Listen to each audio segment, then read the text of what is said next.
Welcome. Wonderful to see all these people joining us.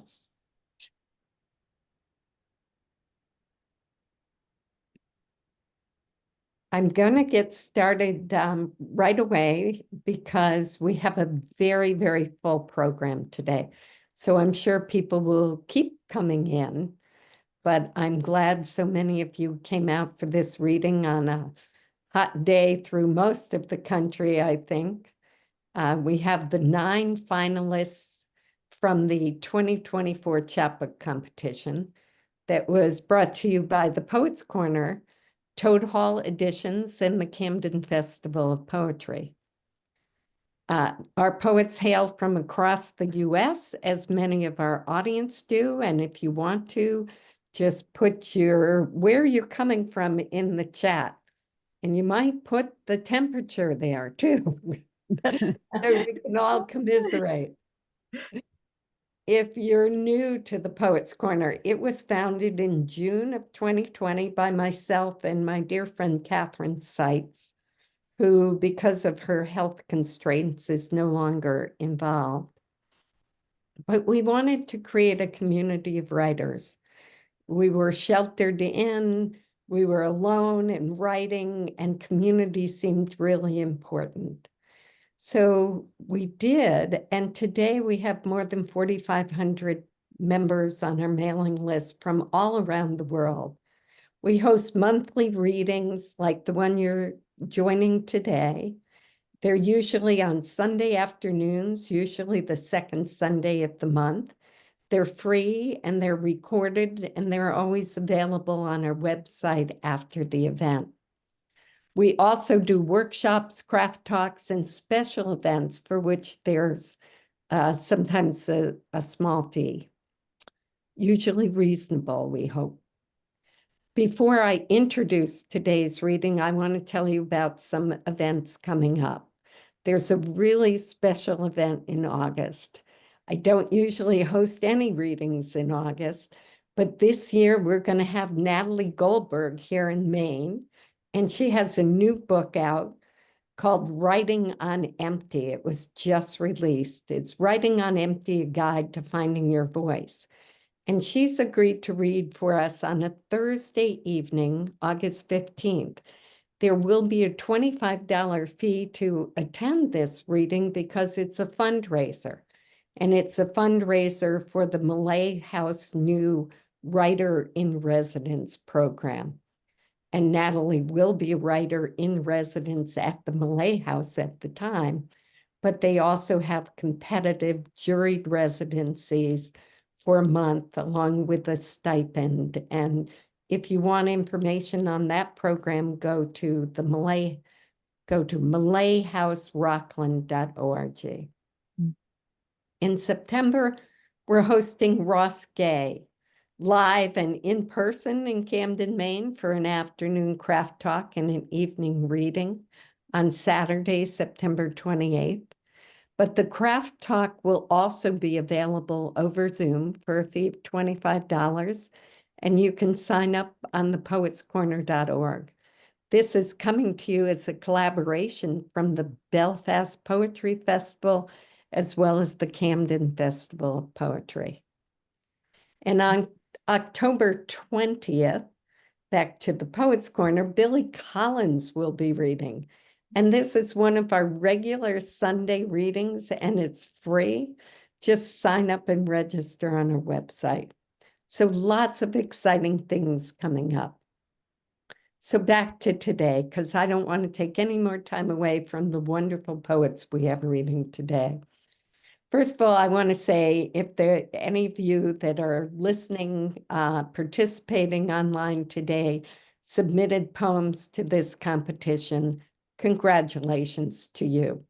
You had the courage to put your work out into the world, and we read each and every one of over 400 submissions with the attention they deserved. And the quality of the submissions was really excellent. So it's not insignificant when a chapbook is selected to be one of 10 finalists that go forward to our contest judge. They not only have to be good writing, but also memorable to rise to the top of the pile. And these were. So often the finalists are recognized but not celebrated. So today is our day to celebrate 9 of the 10 finalists. The winner, Molly Bolton, had a reading in May, and that reading is on the Poets Corner, recording is on the Poets Corner.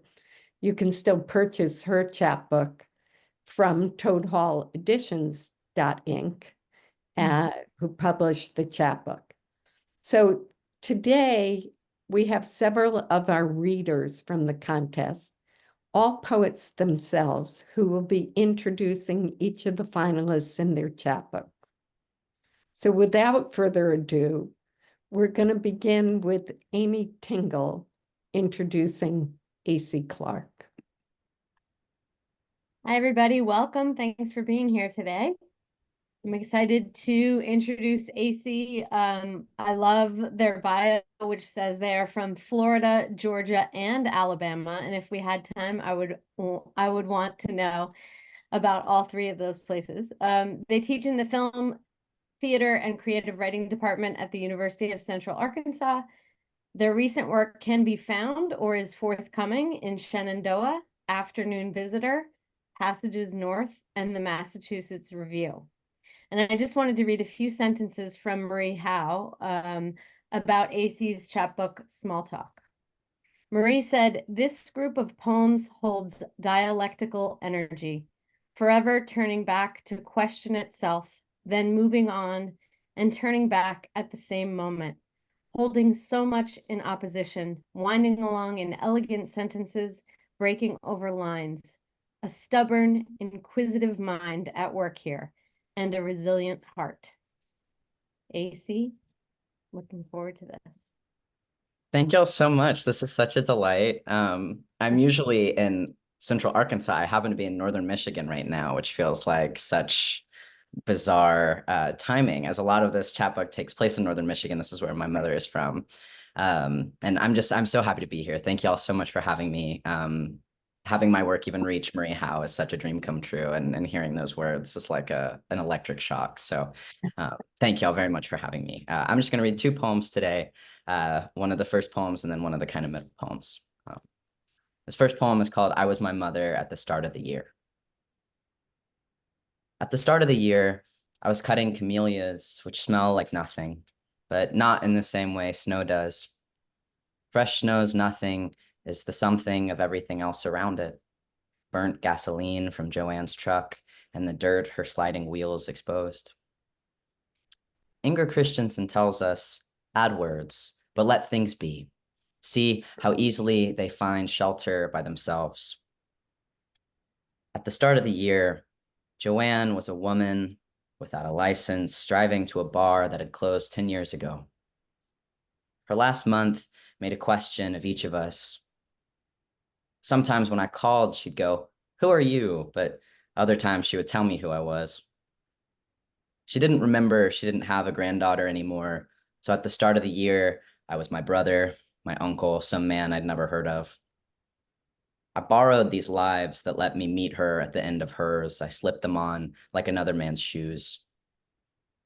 Most days, everyone was my mother. I was my mother the last time we spoke. My mother's mother said, "I love you." And as my mother, I said goodbye. And this next poem, I picked a summary one. This one's called Sandro Penna, and it's about the Italian poet, kind of. I believe I love you because when I sent a screenshot of that one poem about huffing armpits, you went out and borrowed his collected from your library. I don't know how to know without calling the knowing that I feel belief.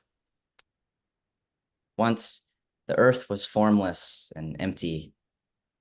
What was formed then? Did earth become a form and forming, or else did it form from form itself? This isn't important.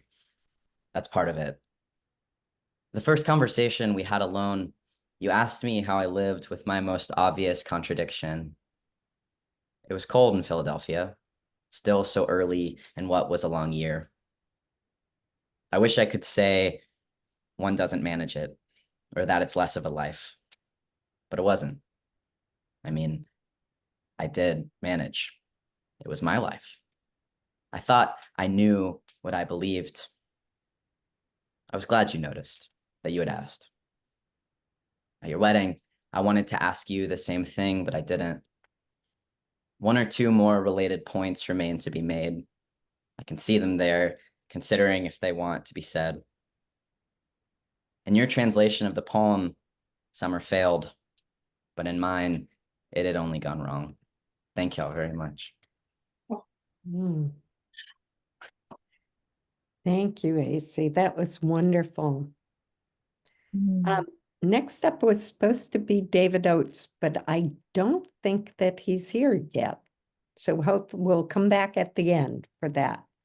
So next, Jeffrey Bean, who was our last time we ran this contest. He was the winner of the contest with his beautiful chapbook, Ella's Plan. And today he's going to be introducing Nita Soparasan. Thanks so much, Meg. And thanks, AC, too, for that gorgeous reading. AC, real quick, where are you in northern Michigan right now? I'm teaching at Interlochen, so I'm up Oh, cool. kind of close to Traverse City. Yeah. Yeah, that's about 2 hours from me. I'm in Mount Pleasant, Michigan, so not far. Yeah. Oh my gosh, so cool. Yeah, cool. Anyway, Amazing. great Neighbor. reading. Thank But you. now I'm so excited to introduce Nita, though. I felt really lucky and excited to come across Nita Soparasan's wonderful chapbook manuscript, Magnolia, as I read through my little part of the slush pile. It quickly rose to the top for me, and it stayed with me. And I'm thrilled that it made it as a top 10 finalist because I'm very excited to hear some of the poems in her voice today. Nita Soparasan is from Atlanta, Georgia. She earned degrees from Wellesley College and the Johns Hopkins Writing Seminars.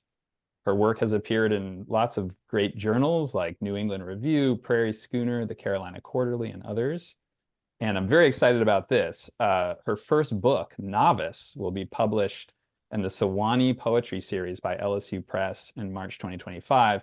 And that was news to me when I saw her bio. So I'm so excited to know she has a book, her first book coming out in March. So look for that, Novice. I wrote a little short blurb about her chapbook after it was a finalist, so I think I'll just read that to introduce it. This lush collection evokes an astonishing range of landscapes and colors, from the pink foamy tide of azaleas in the American South to the sage and gray lavender fields of Arles, from the streets of Hong Kong to orange and gray monkeys on a pebbled beach in the Yangtze Gorge, and from the carrot sticks, ranch dip, collages, and mixtapes of adolescence to the increasingly complex landscapes of friendship, marriage, and parenthood.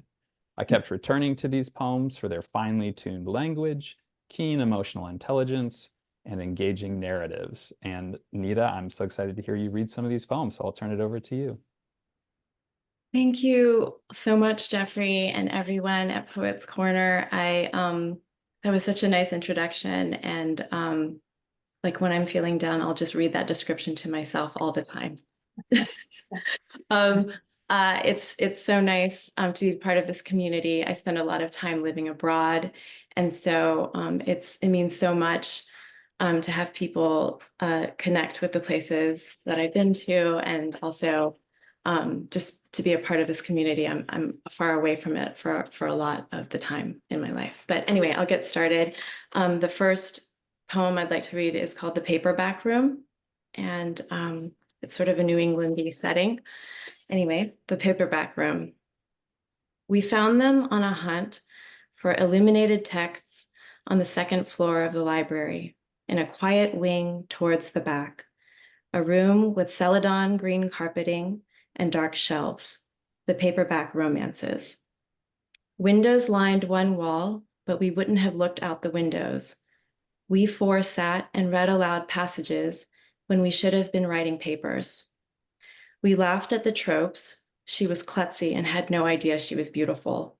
He was a cad who wanted to be a dad. But after her skin grew hot with his gaze, we grew silent in an almost holy way.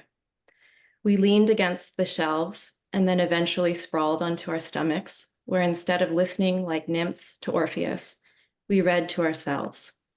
The heat grew between her legs. She came in mind-shattering waves. Luckily, she was on the pill.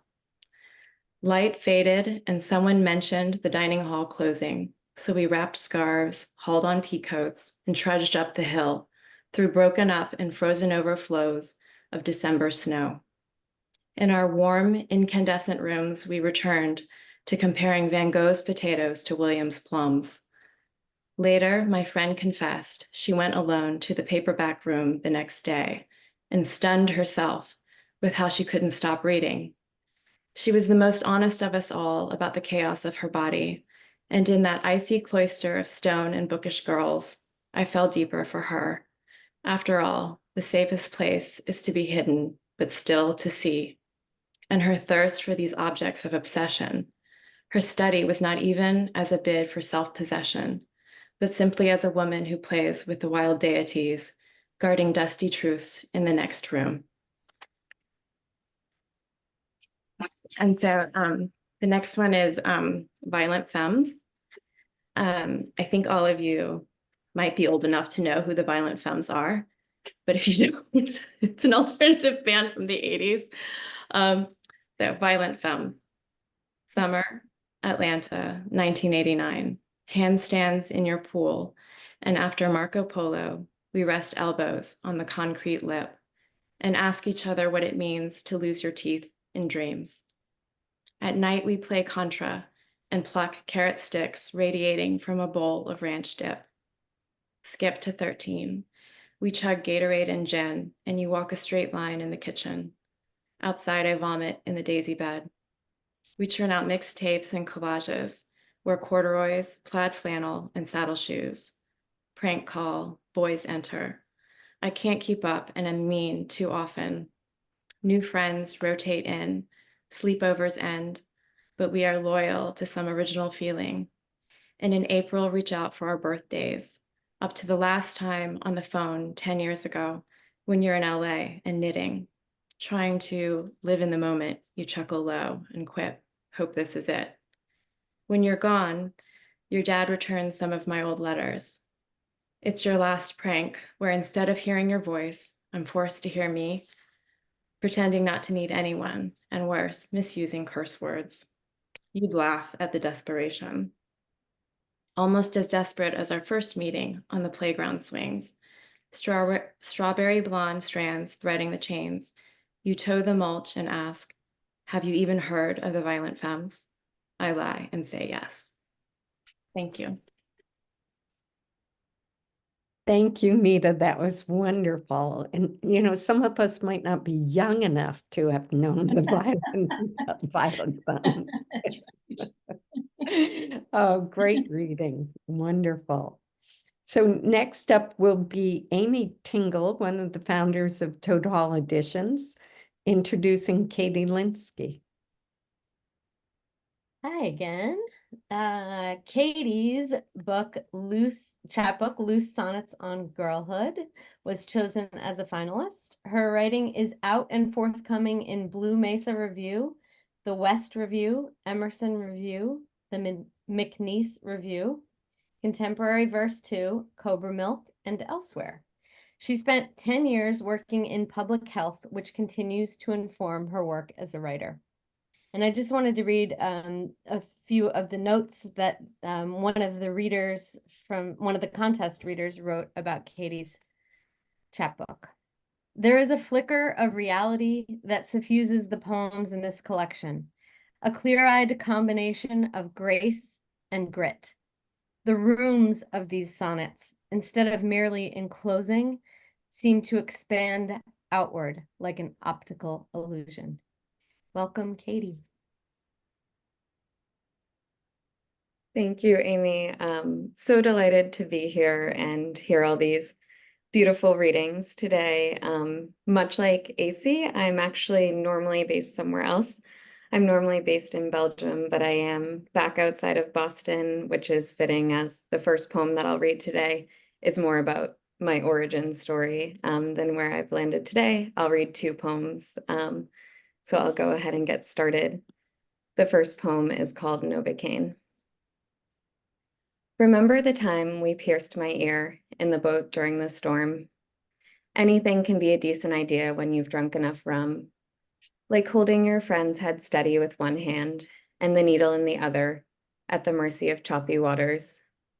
My brother once bit his lip half off, drunk on enough Novocaine, which says something about chasing pain, even when we can't really feel it, about picking the wrench instead of the belt to prove a point.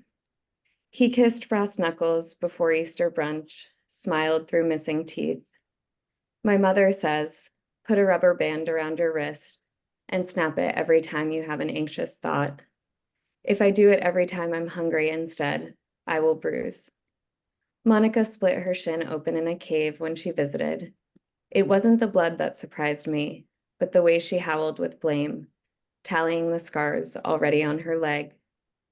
Whether by string, time, or door, the tooth will draw blood when it leaves the gum, like bringing the bottle to your mouth, only to chip your teeth. And then my next poem will be On Closure. This is set in Lake Atitlan, 2022. What is closure but a cadena of craters, a chain of casualties? Millennia ago, a volcano exploded, was swallowed by a lake. The way, following his first explosion, I started swallowing my words. Every night, I watched him wash down light beer with dark rum, watched him darken at the drop of a hat, fist clenched. Back then, I thought I made mountains out of molehills. Really, I just make men into mountaintops, hot and ready to blow. I was wrong to convince myself he would learn kindness, to assume he was interested in learning or in being kind. It's one thing to make a shell of myself. It's another to be an oyster, shucked. The night I forgot the lid on the rice, he screamed until the guests arrived. We laughed at dinner and I thought, maybe we won't have to talk about this one. Then he stopped looking up when I spoke, and then I stopped speaking. Couldn't see the point of watching my words reverberate unacknowledged. I watched the birds every morning, wished to be that free, all song. I was all captive, all silence. It took me months to leave, to head west for open space, to give way to steady breath. On the shoreline, I dug my feet into dirt and stopped picturing myself as a bird in a cage. I watched the water ripple and thought, maybe closure isn't a crater, but water rushing in and forming a lake. Wow. Katie, that was wonderful. And as a volcano lover, you might see behind me, I love that lake. It's really wonderful. It is. Thank you. Thank you for reading. It's hard to just listen to two poems out of these chapbooks because I want to hear more. So I get to introduce our next poet, who is Kelly Rowe. And if we could mute whoever's talking there. Kelly has a full-length collection, Rise Above the River, that was recipient of the 2021 Able Muse Book Award, as well as two chapbooks, Childbed Fever, that came out in 2022, and Flying South on the Back of a Dove in 2019. And she's published poems in numerous literary magazines. She lives in Flagstaff, Arizona, and works as a volunteer attorney representing undocumented women. Her chapbook, Wing Telephone, really grabbed me.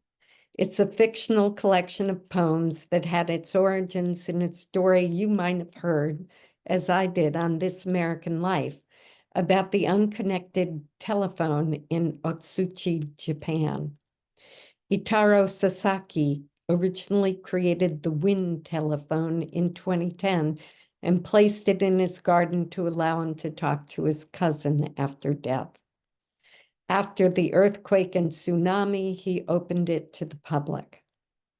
With such an imaginative introduction, we can't help but be drawn into this world of these poems.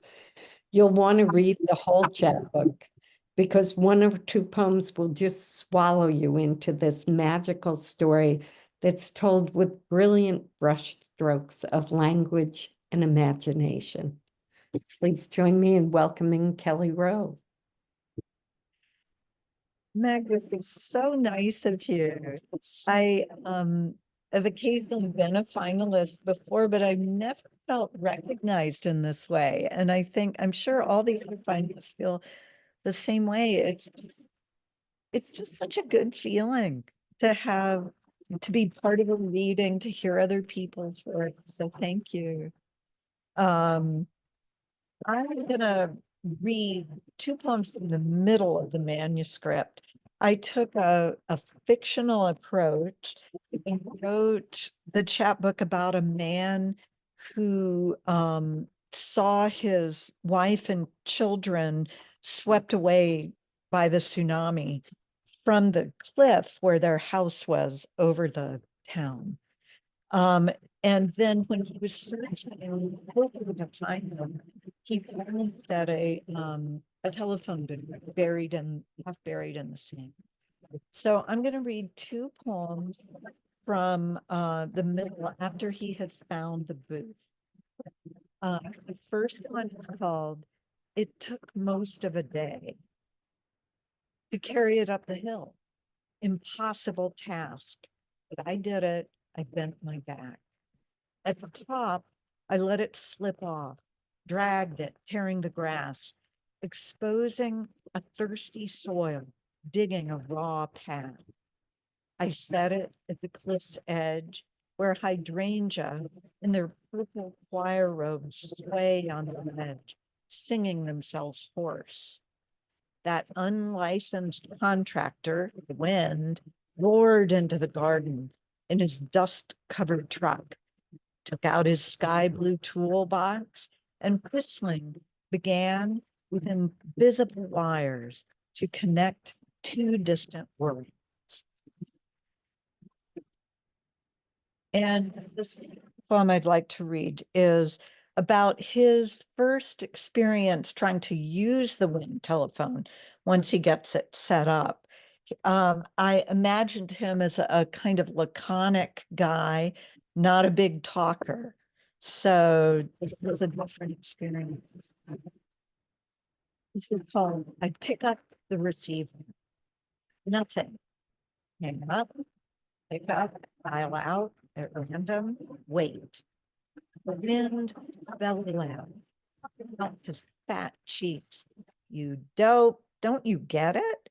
It's you now, who have to do more than shake your head and growl. Offer up a poem, a joke, some gossip, or maybe even unlock your heart's mini storage. Raise the dented door and rummage in the piles of magazines and clothes hid there, full of gold coins, words like desperate, please, like can't, like so alone. Thank you. Thank you so much, Kelly. That was wonderful. I just love these poems. So people will want to hear more. We had a little bit of interference on the audio, but I think it was on your mic because I don't think we've had it elsewhere. But hopefully it'll come through loud and clear in the recording too. All right, I get to introduce the next reader too. Zoe Sims enjoys running trails, swimming salt waters, and cultivating plants. She was born in Kailua Kona, Hawaii, and she's now pursuing a PhD in environmental science at the University of California, Santa Barbara. So Zoe's captivating chapbook, In the Company of Birds, takes us through her experience of a cycling accident with a traumatic brain injury, the reckoning that follows the accident, and the slow journey to recovery. In her poem, Fragmentary Thoughts, she has these beautiful lines. In the cosmic blink of our radiation, are we not stars of a single firework, sky strewn by the blast? I love these. I was struck by the language, the metaphor, and the lyricism in this testament to the power of resilience, to healing, and to our hard-won victory of just staying alive. So please join me in welcoming Zoe Sims. Thank you so much, Meg. It's so kind. And thank you all so much for being here. It's such a joy to be together in all of the poems that were submitted as part of this chapbook competition, and to share in all of your amazing words and have an opportunity to share. I'll share today 2 poems from my chapbook, In the Company of Birds. The first one is called Sensitivity to Light. Sometimes it was blazing. I am an animal pinned by a headlight. Sometimes a kiss, tender shafts of golden rose, a palm to the forehead, blessing. Mornings I watched redemption move up the mountainside. When they called me healed, I could see things again. Stone, shore, specific weed, beige width of a warehouse in town. Light became the world's reflection only, except in moments. I close my eyes and open again to glimpse through shrinking aperture the quality of photons, naked and brilliant and effervescing on the tongue.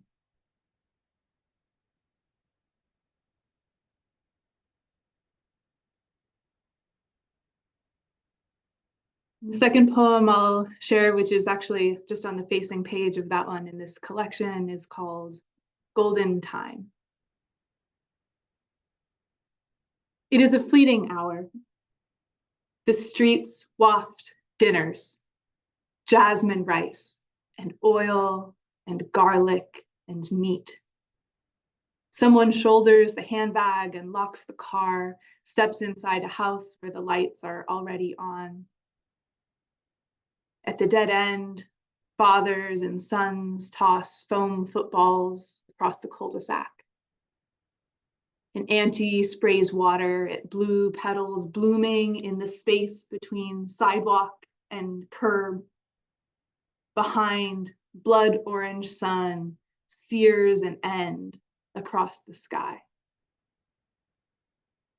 It is inconceivable that the ocean is rising year after year, overtopping sea walls, salt eating at the docks. That over the greatest remaining rainforest, fire today breathes ashen night. That we walk on a crust of concrete cast over warm and storied earth. The gold light is everywhere, almost as though it always is. We will throw a frisbee, walk the dog forever.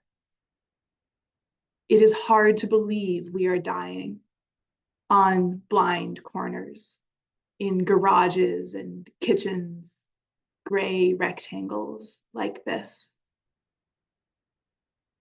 A front door opens, kibble rattles in the tin dish of the cat. The fragrant hour blooms.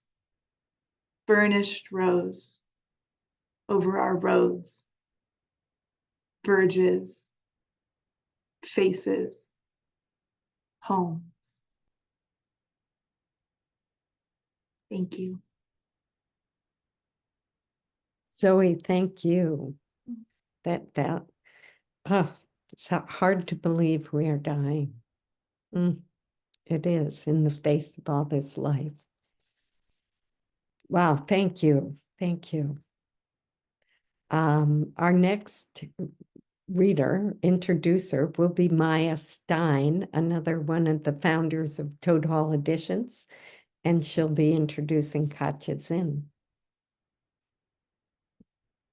Hi, everyone. It's really such an honor to be here. It was an honor to be one of the readers. As a writer myself, I know how much happens in solitude, that a lot of our work happens in solitude. And so to read these poems from all of the folks who submitted it and to connect with their lives through their writing was, it felt like we were keeping each other such good company.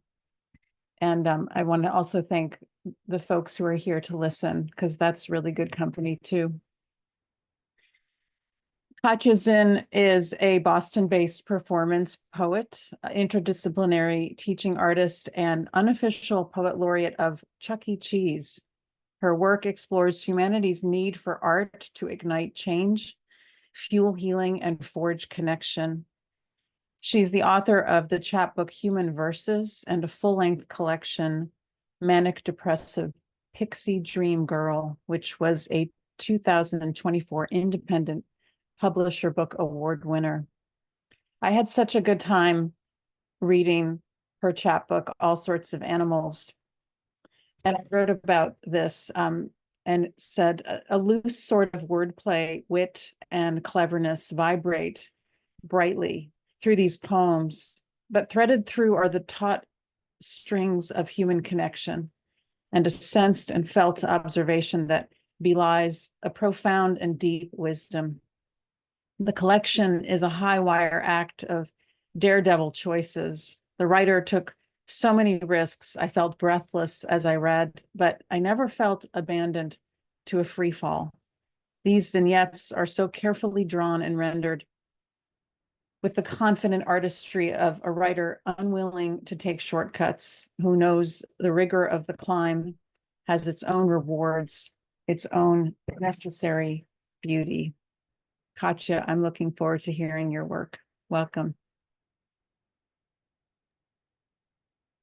Thank you so much, Maya, for that really, really beautiful introduction. And thank you so much to everyone who read before me. Congratulations to all the finalists. Congratulations to Molly, our winner. And thank you to the Poets Corner for organizing this event. I'm going to read for you at least one poem, and then maybe afterwards, depending on how I'm doing on time, you can leave me a thumbs up in the chat if I have time to do another one. All of my poems are really long. It's something I was noticing when I was choosing which one to read. So I'm gonna do at least one for you. And this first one also has a very long title. Brevity is not my strong suit. It's called "The theologian mother of a children's allegorical cartoon producer advised her son against blasphemous implications. Jesus died for the sins of salad." And it's in 3 parts. This is the first. Shall we discuss then the psychological horror of the VeggieTales franchise, film pirates who don't do anything, about sea adrift organic matter praising a God who will never save them? In the church's basement, we cling to filing rafters as life rafts. From the back wall, a frame implores us, don't give up. Strange words to hang over an array of ex-drunks, but I sit at the table and I say, it gets better, and I wonder if I believe it. 2. In advanced stages of scurvy, Time's tide reverses old wounds. Bygone era sailors, collagen leached, lurched ashore, every crevice of themselves grinning open, fearing witchcraft. In the church's basement, I speak desperate midnight alchemies of vials, powder, and pills, baptism by fire under street lamp, cauterizing full wounds unclosed in a bygone era, surviving on salt and crust alone. When I'm done, I'm handed a medallion, an eye embossed for every self. I set sail around the sun, sans indulgence and dubious comforts of familiar pain. 3, I, shipwrecked. I became a pirate who doesn't do anything. I collect gold coins. 4, existing, subsisting on saltwater taffy, cheap tobacco, and caffeine. Substitutions best ingested by gold-rotted teeth or not at all. And half my friends are lost at sea. Half became rafters, and half somehow have land legs on ground, and one half I can't ask if the life built on absence is not its own kind of emptiness. Another half I can't answer how 3 halves still make less than whole, how scar-covered holes hold endless cargo and only in sustenance hold closed. And so instead, to the half remaining, lost to the mercy of waves, burnt rolling paper, handwritten in a bygone bottle, asks, who designed us? These treacherous vessels that heal with active maintenance passively fall apart. I slice my hand, unfurling a glass epistle. The tide returns, smashed on impact with shore. You are not an island. This is an insane and impractical way of reaching people. P.S. Within you, there are 2 pirates. One thrives in community. The other romanticizes isolation. Both have scurvy. Eat a vegetable. Love of God. Hi, Katja. That was wonderful. And I think that because we have 2 more readers to go, we should probably move on to the next one. Thank you. Much. Next is Maya Stein, introducing Callista Markotic. I think that one of the things that I was looking for when I was reading was a feeling of being taken on an adventure through the writing. And Callista's collection really took me on a wild ride. I'll tell you a little bit about Callista first. She's a former superintendent of education in Eastern Ontario, and her work has appeared in Canadian journals, in American and British magazines, won first and second place awards and placement in the League of Canadian Poets Home in Your Pocket campaign. Callista's first collection, Wrap in a Big White Towel, was published in 2024 by Frontenac House, and her work has been nominated for a Pushcart Prize and the National Magazine Awards. Her chapbook, Edward, which is the collection that she submitted for this competition, was also a finalist for the 2023 Gwendolyn McEwen Poetry Award. I found Edward to be an utterly immersive adventure into a world of deadly waterborne expeditions and equally treacherous interior geographies. I didn't expect to fall under the spell of these poems, formal as they are, but I quickly abandoned my resistance as the swells of the Great Lakes took me under, and I got deliriously swallowed up by the sensory lyricism and fastidious, enthralling details of this work. And Callista got bonus points for me for the nutritive buffet of words of her poems, including words like vitreous, strata, grim-lipped, and rapscallions. Callista, welcome.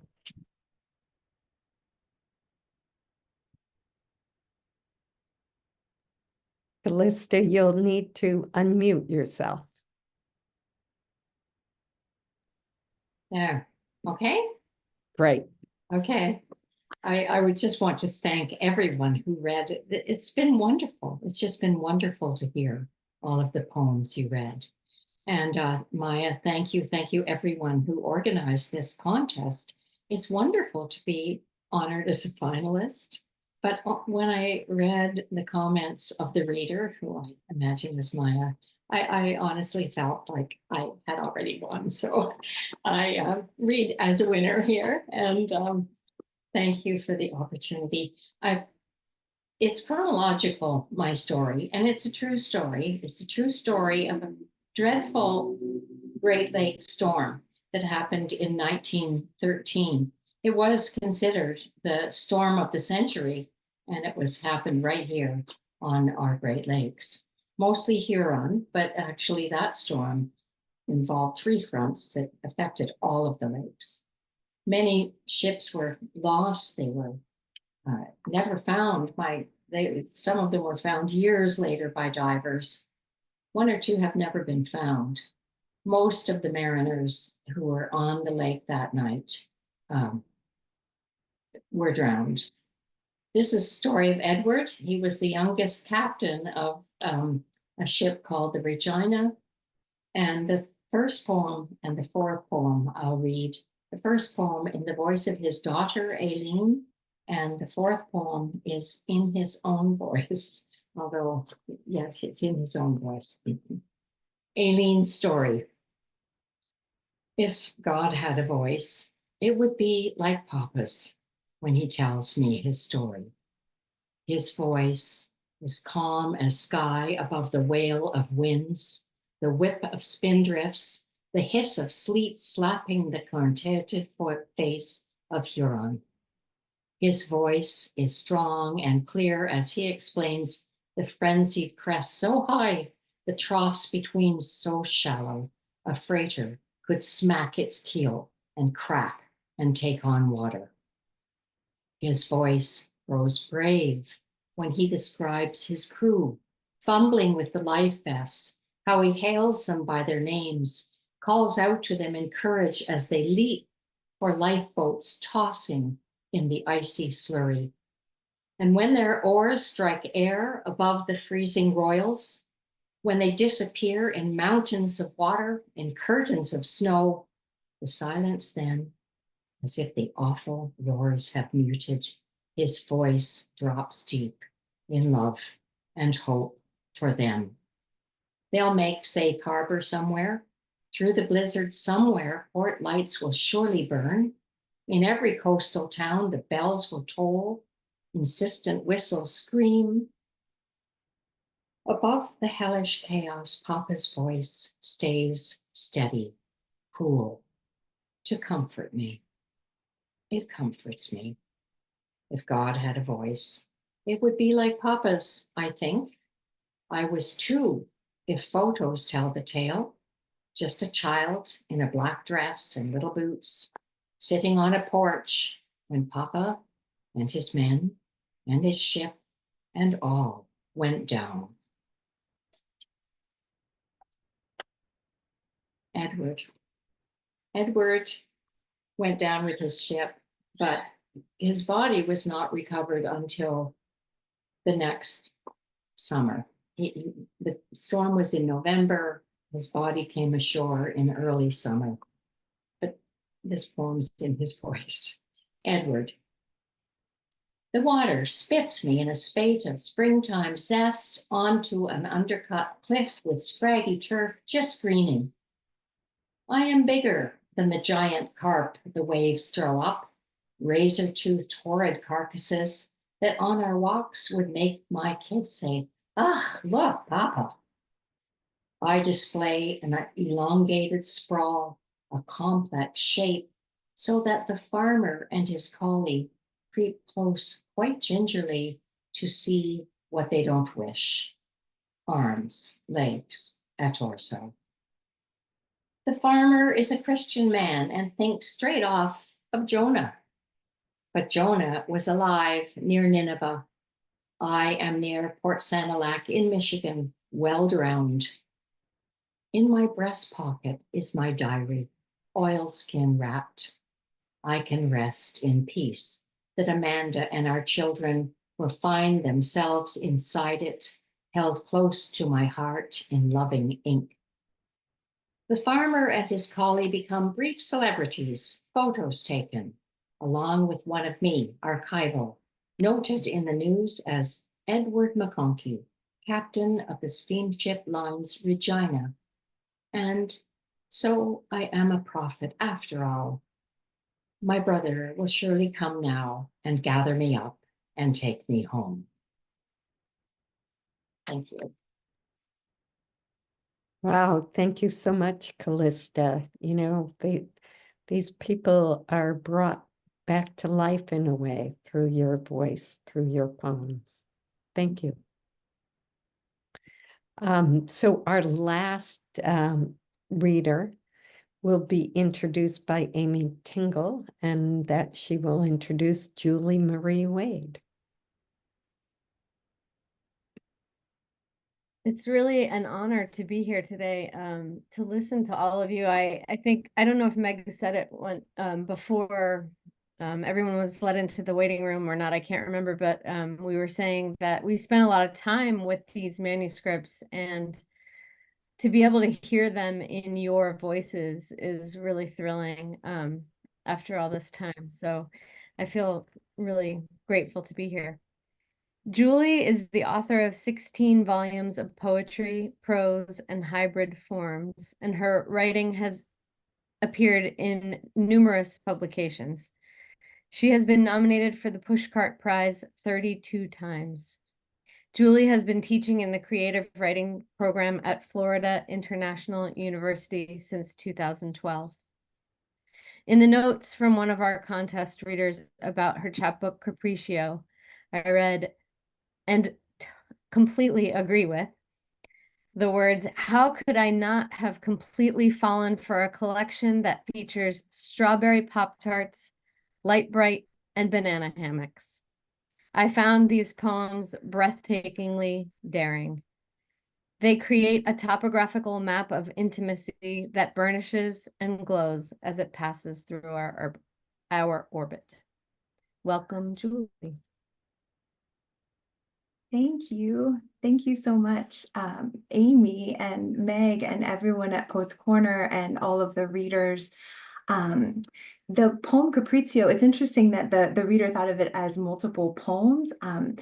I thought of it as one really long poem, but it is a poem or many poems for the life and work of Maureen Seton, who I think is a poet many of you know or knew through her work and can keep knowing through her work. I learned the word Capriccio from a Maureen Seton poem from her last published collection, and it's a musical term that means lively in tempo, brilliant in style. And from my friendship with Maureen, that's exactly how I think of her and exactly how I think of her work. So I'm going to read some of page 1 and some of page 8. And if you know Maureen's work, I hope this makes you think of her. It's also an epistle to her. Capriccio. Today, I decided to write a poem for you, knowing today is really many days, and you are a singular plenitude. Of course, every poem is a way of talking to the dead or to the dying, which is to say everyone. So this poem is for everyone, as much as it is for you, Maureen, my sweet friend, Maureen Seton. When I type your full name, I hear it, more sea, more to see and a vast ocean in which to swim. For a time, we both lived so close to the spume, our heads were frothy as lattes some days, our freckles a glint with salt. When I die, I might like to join the coral reefs. When you died, you joined the trees. Insert fluoron here. It feels like there should be a fluoron. Of course, every poem is a way of teaching us something we might not know or something we might have forgotten. For instance, on the Kellogg's Pop-Tart box, did you know it's not a hyphen that separates the words, but an interpunct, that big dot floating like the moon between a series of letter stars? Of course, the moon isn't interpunct. Of course, the moon is the floron we're always hungry for. I miss Pacific Standard Time when we had 3 more hours to do anything, everything. 3 more hours before we said goodbye to Christmas. 3 more hours after the ball dropped in Times Square to make our resolutions and bang our pots and pans. I miss calling someone on the East Coast and asking, what's the future like there? The future, of course, is a kind of weather. I miss mountains, Maureen, living here in the flattest state. I learned that on Jeopardy. When you died, you lived at the base of a mountain. You died on mountain time. In preschool, Eric Grove taught me to bite my lip, the pleasure of ripping the skin with my teeth, that little jolt of pain, followed by the stunning tang of blood. Now it's 40 years later, and I still bite my lip when I'm nervous, when I'm sad, when I've lost someone I can never get back. I try to find Eric Grove on Facebook, but it's hopeless. He's lost in the trees of his name. You're laughing already, aren't you, Maureen? I can still hear your laugh, which makes me laugh too, contagious as laughter is. We're guffawing now because I can't see the Eric for the trees. Tonight, which is just like today, only darker, the moon resembles a perfect ripe banana. Okay, I admit that's hyperbole. Tonight, the moon resembles a perfect ripe plantain. Thank you.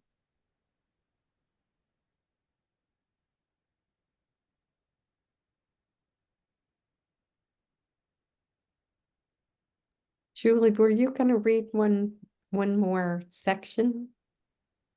Oh, I think that was probably my time, right? Because it was page 1 and page 8. Oh, was it? Okay, Yeah. I'm sorry. Thank you, though. You know, the way it flowed, I didn't realize you had shifted to page 8. That's good news for me. It was hard to pick. Oh, these are delightful poems, and the little pop-tarts and images that show up in your chapbook are just, you know, I love them, and what a tribute to a dear friend. So thank you. And so now we're going to put everyone up on the screen to spotlight them. And we will take questions from the chat. And we'll try to have a little bit of conversation for a while here. So Lucas, if you could spotlight both our readers and our poets. I think we're all poets here, but I think we got a few more to come up. Yes, just a moment. All right. We're working on it. You guys, if our listeners think of some questions, please post them in the chat.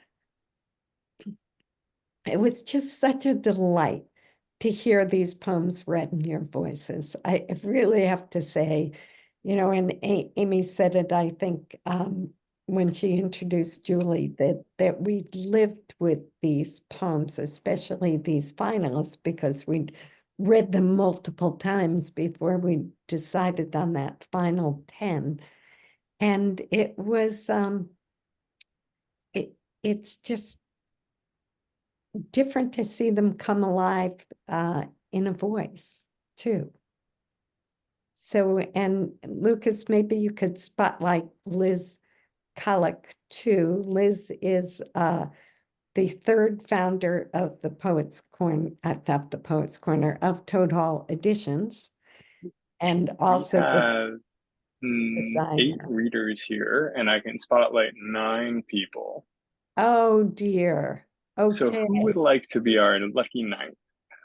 Well, I think you better put me as the lucky 9. Okay. And then if you would allow Maya and Amy and Liz and Jeffrey to unmute themselves and just pop up with a question if they'd like to. Sounds good. All right, thank you. So I was going to say, Liz designed the beautiful chapbook of our winner. The chapbook's called What Blooms in the Dark, and it's just stunning, the beautiful language that's in it, as well as the design of the book. So thank you, Liz. I think it was a group effort, but most of the work came from you. Thanks, Meg. I have a question for Nita if it's time Great. for a question. Great. Yeah. Nita, I just wanted to hear more about your forthcoming book, Novice, and I just wondered if you could tell us more about that collection. And I wondered if any of the poems from your chapbook manuscript are in that full-length collection or if it's all new work. Yeah, thank you for mentioning that and plugging it. Yes, the chapbook that I entered, it was called Magnolia, because actually it was the beginning and end sections of the book in its entirety. So I skipped a middle part, but it begins with there's a magnolia in the beginning. It's the southern magnolia.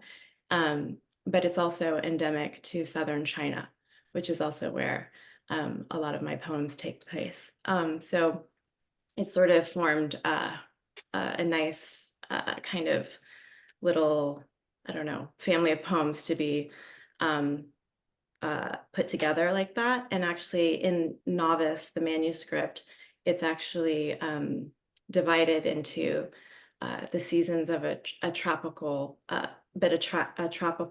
season. So it's the hot season, the wet season, or the rainy season, which lasts like 6.5 months, and then the dry season, the cool season. So yeah, it's a sort of, kind of walking the world like you're always a beginner, you're always making the same mistakes. So yeah, I'm really excited. Thanks for asking. Great. Yeah, I can't wait to read it. Thank you so much. Congratulations, Nita. Thank That's you. wonderful. Thank you so much. We have a question in the chat for AC. And the question, if you might be able to see it, but does the book you read from have many poems about your mother, and any comment you want to make about writing those poems? Oh, definitely. Yeah. So the whole chapbook is called Small Talk, and a lot of it was thinking through, especially kind of after the pandemic, and not that we're really in the aftermath of that, merely thinking through what we all were sharing and why, and what seemed like the relevant information you would tell somebody when they would be like, "How are you?" And you would sort of fumble around in your brain on what is the nature of small talk, when so many of the people I speak to are people that I love enough that I would tell the intimate details of my life. And so during the year that I was writing this chapbook, my mother was kind of the primary caretaker for her mother, who was going through sort of the end of her life. And so a lot of the sort of question of the chapbook to me, and a lot of the poetry that I've simply been writing in the past few years is thinking through sort of how do we talk about our lives, and what gets considered small talk and what is considered maybe too deep to talk with strangers about, and that poetry is always this kind of public space where we are talking about the most intimate details of our lives. So almost the entire book is sonnets. And that was, to me, I was delighted to hear a couple other sonnets while we were sharing. That to me, the sonnet form is such a gossipy form in nature. And so, yeah, for me, a lot of the poems, kind of a central thread throughout is this question of sort of when somebody is moving through Alzheimer's, particularly the way that time is sort of undone, and that things move across time very fluidly, and how when you are someone who loves somebody who is moving through that experience, your time also becomes a bit more fluid. So yeah, it was a difficult work to put together, but I'm really delighted that I got to share some of that with y'all today, and it was I just am basking in all the kind things y'all have all said. Yeah, I do really need to say, please, everyone, when you get these placed, it was said earlier, but send a little newsletter to everybody, because I cannot wait for these other books to come out. I totally agree, AC, and I'm just blown away by the idea that sonnets are inherently gossipy. That's great. That's great. And Katie wrote some sonnets too. I want to ask her about that. But we've got a question from the chat that I will pose first. And Sandy is saying, first, thanks everyone. I loved hearing your voices and your poems. And I'm struck by those of you in particular who used a chapbook to explore a single story or a conversation prismatically. What is it like to sustain an entire body of work with this type of kaleidoscopic focus? And thank you, Callista, for your focus on shipwrecks. I write a bit about the Titanic and other maritime disasters. So maybe, Callista, you would like to lead off in answering. It's a great question, because I think chapbooks give us that opportunity to sustain an idea, a thought, a story across multiple poems. Yes, right. That's absolutely true. And this story in question, I decided I had access, well, there's a marine museum in our town. There's also a marine museum in Goderich, where many of the bodies that drowned on Huron came to shore. So there's lots of evidence. But Edward was also my grandfather, and Aileen was my mother. So I had sources. And I always wondered why nobody in the family ever tried to tell this story, because it was fascinating. And in this case, I had access to how people felt. I also had my aunt's journal. So every poem in it is written in someone's voice. And in fact, it was interesting what you said about sonnets, because there are 4 sonnets in here, but they're formal Petrarchan sonnets, which were not easy to write, but they were fun to write. But I saw them differently. The form is so constrained that it's like a little cage, and it's kind of like a vehicle. And there's only one way to go in that vehicle, and that's down. And so they were perfect for Edward's wife and 2 children and his brother. And so those sonnets were in there. And then I felt probably foolishly that I should do a villanelle. And that nearly killed me to write. And I don't think I'll ever write another in my whole life, because it's so hard when you read, if you read Dylan Thomas villanelle, it's just so perfect, and it just flows so beautifully. Well, that was not my experience. It was hard. But however, the notion of being able to write, I don't think there's enough here to make a collection. So a chapbook was just perfect.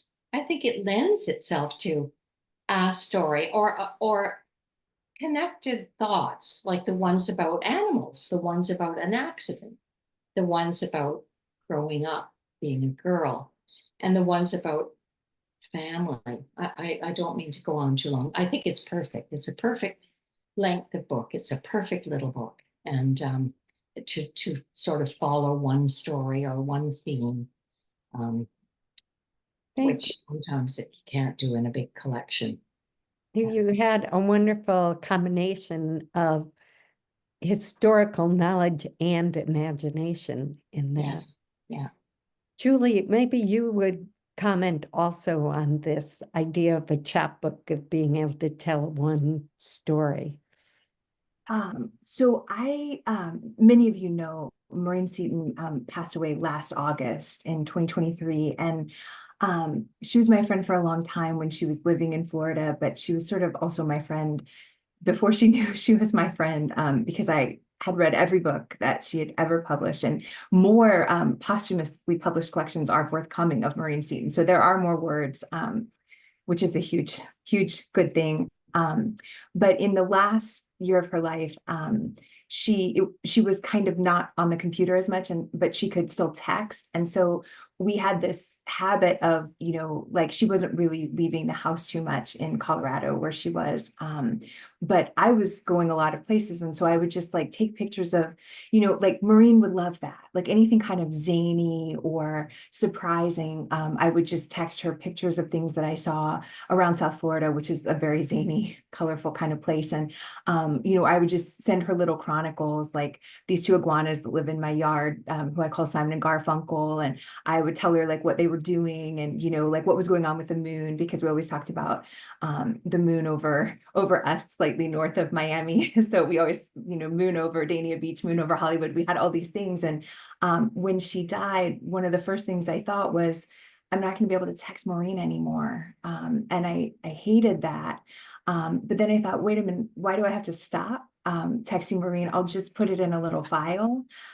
So for about 6 months, I just started like things I knew she would love, and like weird words, or paying attention to like the parts of a word, or suddenly thinking, just having a kind of like a zany thought about something. I knew that would be exactly the kind of text she would want to get, or I would want to ask her something that I couldn't ask her directly. So I just put them all in a folder called Maureen. And then about January, I thought I may be ready to look at what's here. And I really agree with what Kalista said about like the length of a chapbook, because after 20 pages, I felt like, okay, I could be writing and maybe will be writing to Maureen forever, but I got to wrap this thing up. So a chapbook was a really good length for a really long letter. But I guess it's also kind of feels like smaller parts, almost like texts that I would send to her. I mean, long for a text, but short for a poem. So. Lovely, lovely description, and just such a way to connect. I was listening to the poet Edward Hirsch talk about the book that he wrote about his son that died. And he said, every day he went to that, and it was form of Kaddish to connect with his son every day in writing those poems. And what a way to honor a friendship. That was an astonishing book, by the way, and he did such a beautiful job making it a full-length book. Like, I'm inspired. Maybe I'll get there. Oh, I was thinking Kelly might want to comment too, because hers was entirely fictional. And what is it like to recreate a world and a character like that? You're muted, Kelly.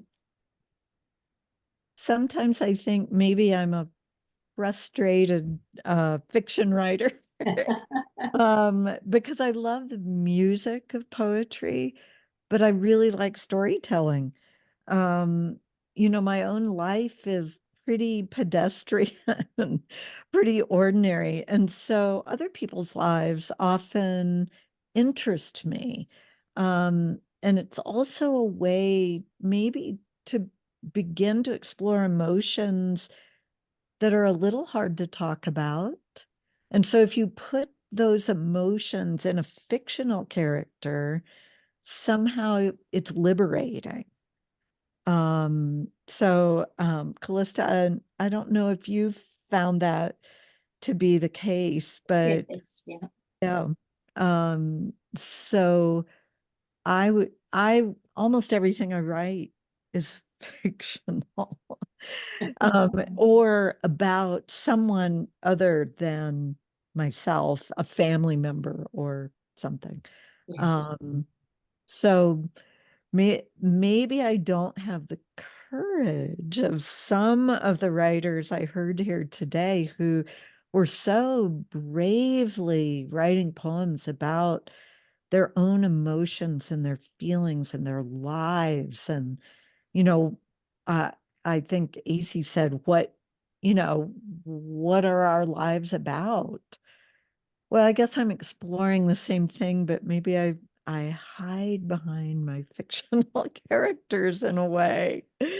So Yeah. Well, I think there's room for both, and I was just delighted that in this mix of different approaches to chapbooks that ended up in this group of finalists, and that's lovely. And some are deeply personal experiences, and some are, talking about other people or whatever. And they're all tight, and they're all cohesive, and they all are memorable, each in their own way. Kate has a question in the chat. She's saying, I wonder if anyone would share about the question or questions that guide you through a sustained body of work. How does it feel as that question emerges? Do you speak the question out loud to others or keep the question luminous and hidden in yourself? Does the question dim? And do you ever leave a question behind for another? So would any of the poets that haven't spoken yet want to answer, want to take that one? Zoe or Katie or... I can give it a start, and I would love to hear other people's thoughts. Yeah, because I feel like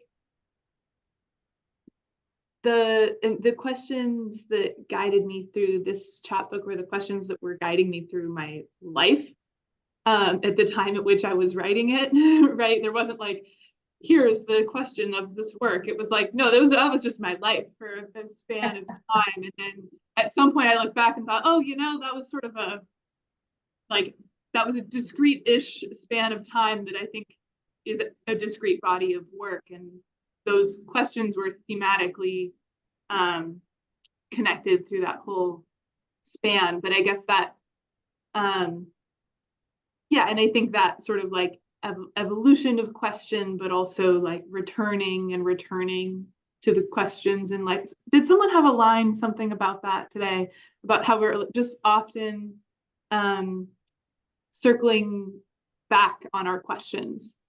There's something recursive in life on that, and they evolve and we circle, maybe we spiral. So that was my experience in writing this chapbook, which is my first like collection of work. And I would love to hear from others who've maybe done more with different styles. That's an impressive first collection, Zoe. We love it. And in fact, Molly Bolton, the one that won it, this is her first published collection of work, which is just delightful. Yeah. I don't know, Katie or Katja or someone else want to address this question about questions? It's a great question. I'm happy to chime in. Which I think this chapbook coming together was a different approach actually than starting out with a question, maybe similar to Zoe. I didn't start out writing loose sonnets on girlhood. I got into writing poetry about 2 years ago, and this was, recently was when I started looking through all the poems I've written about different times in my life and started trying to come up with a coherent chapbook, essentially. And I initially had grouped different poems together, which I've submitted a bunch of time. Never really had any luck with that. And I think it was a little bit because those were the poems I loved, but they didn't necessarily tell a story in conversation with one another. And then as I started thinking about the concept of loose sonnets on girlhood, it was more so I knew that I had my theme. I knew it was desire. I knew it was like sexuality, learning what that meant to me as a young girl. But then what really came up for me was what's missing, actually. What are the parts of the story that I know as the individual, but that don't come through in any of the poems? And it was following that question of what's missing that then helped me either select different poems that had already been written or saying, oh, actually, this needs to come through and I need to write about this to make the whole chapbook come together. So So yeah, that was mostly what I explored to make this into one piece.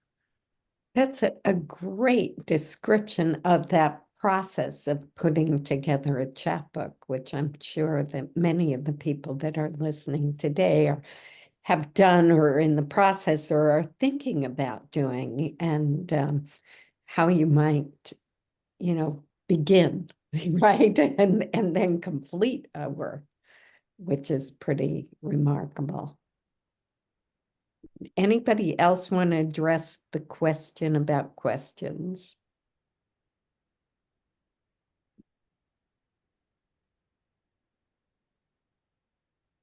Meg, I wanted to chime in about just what was said previously about writing fiction, poetry as fiction. I was just struck by I think as a reader of these chapbooks, what mattered was what mattered to me was how real things felt, so whether the landscape was fiction or not, the strength was always in the impact that these poems made, because they felt real, that it's the fiction, I love reading fiction. I'm usually reading fiction more than I'm reading poetry in my off hours. And I think what I love about it is that it brings up, it sort of in some ways a microscope into how things really are. It allows us to be with how things really are in perhaps a different way than writing from a slightly narrower point of view of our own experience. So it's I wanted to say the impact of Wind Telephone was that for me also. Thank you. Yeah. I hope I didn't sound flippant earlier, because what I realize is I want to make connections with other people. And sometimes through a fictional character, like the character I was writing about, I felt like he was me. Few of us reach the age where I am without having an intense desire to communicate with the dead. And so for whatever reason, he was my person, and I could just do it more easily through him than just talking about myself. So thank you. I'm glad that it reached you, because I hoped that by telling lies, I reached the truth. Well, I love that world that you created, Kelly, in that collection of poems. We do have a comment in the chat about David Oates, who was not for some reason able to be here. I may have missed a message from him, but asking if we might say something about his collection. And I think, Maya, you were going to introduce him. Would you like to say a word about David Oates' collection? Sure. I'm going to actually quote some of his words in my introduction to David. So he wrote in one of the poems in the collection, quote, "I'm a visitor everywhere, every day." And in another poem, "There you are on the doorstep, just listening." The poems in his collection, surprise, come slowly, unfold in patient degrees, both appreciating and amplifying the fleetingness and furtive beauty of the worlds in our midst, material, familial, experiential, and the intricate matrix of connection that binds us to them. This collection shows us in more than one way how to pay attention. And here I'll quote another line. "Every poem means to live like this, to escape darkness and be discovered by strangers in far places who turn and bend into an invisible mob of momentary joy."